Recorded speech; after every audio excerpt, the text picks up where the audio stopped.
So when the Alliance Party and the Dinosaur Progressive Conservative Party joined together, I was on the board of directors, and I was the chief executive officer from the second year for 11 years after that. I quit maybe 5-6 years ago. I can't just give you the dates, but up until March I was a member of the Conservative Party, and I was still a director. I was actually chairman of the Policy and Constitution Committee. That was a bit of a joke, especially this past convention, this virtual convention. That was a pretty rigged affair. Anyway, I dropped my membership and wasn't sure what to do, but I do know now what I'm doing. I actually voted today, so I'm wearing purple. I think I don't need to explain that anymore. Last year, sadly, I worked fairly hard to get Aaron O'Toole elected as leader, as I thought he had the right stuff. And a year later, it's like, well, he hadn't done anything, but now he's got lots to say, but it's really, the same thing. You want the Conservative Communist Party, you want the Liberal Communist Party, you want the non-democratic party, which has always been communist and still is and will be in the future, and then you got the Green Environmental Communist Party, and then there's the People's Party. So, what more can I say? But we gotta fight, and I think there's going to be a very interesting election when it's over. For those of you who are old enough to remember 1992,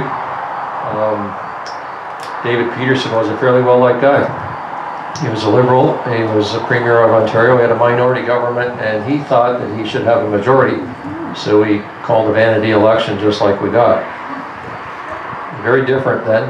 He was a fairly well-liked guy. I thought he was not a bad guy myself, and but people decided within the confines of their home that they were going to just kind of show him who actually was boss.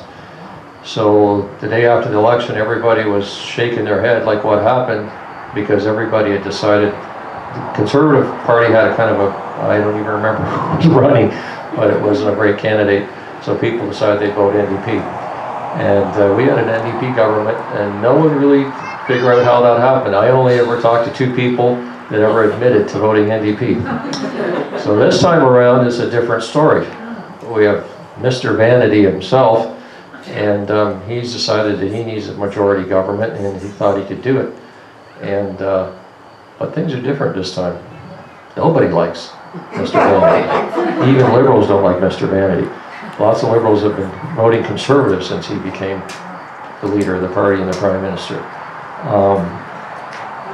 But the other thing is, everyone's mad and angry, and even people who don't acknowledge that they're mad and angry about COVID, they still are.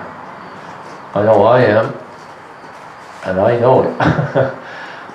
So the circumstances are a little different. So everybody's mad as hell, and they don't like him. So what are they going to do? I think that the outcome is going to be kind of different. And so, like I said before, we got 4 parties that, the colors are different, but the rest policies are about the same. I think we could have a very different outcome. So we don't need to, say, well, it's just not going to happen, because I think it's very possible.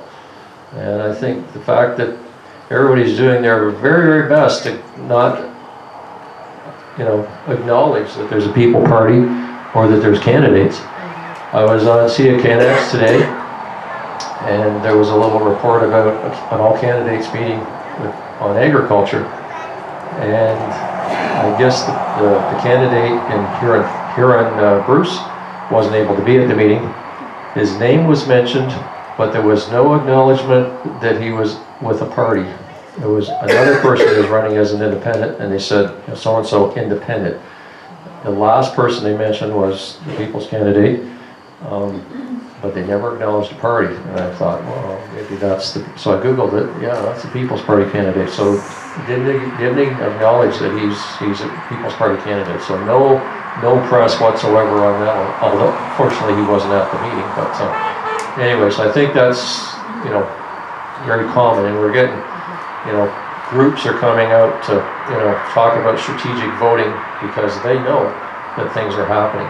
People are looking at this, and I think Dave hit the nail on the head. The vaccine passport, that was my red line in the sand, long before, and I knew, you kind of know things are coming. That's the line of no return. And if you listen, you can kind of figure things out, and everything's inflated. So we know that when they say, this many people have been vaccinated, you know that that's not true. It's way less than that. So they're saying that 76% are vaccinated. That means that 25%, 1 in every 4 people, are not vaccinated, and they want more of those. So I think, and if you do the math, that could be 8 to 10 million people. And if their red line is the same as my red line, and 10 million people vote PPP, or People's Party of Canada, things are going to change. Things are going to be different. So don't give up. That's all I can say.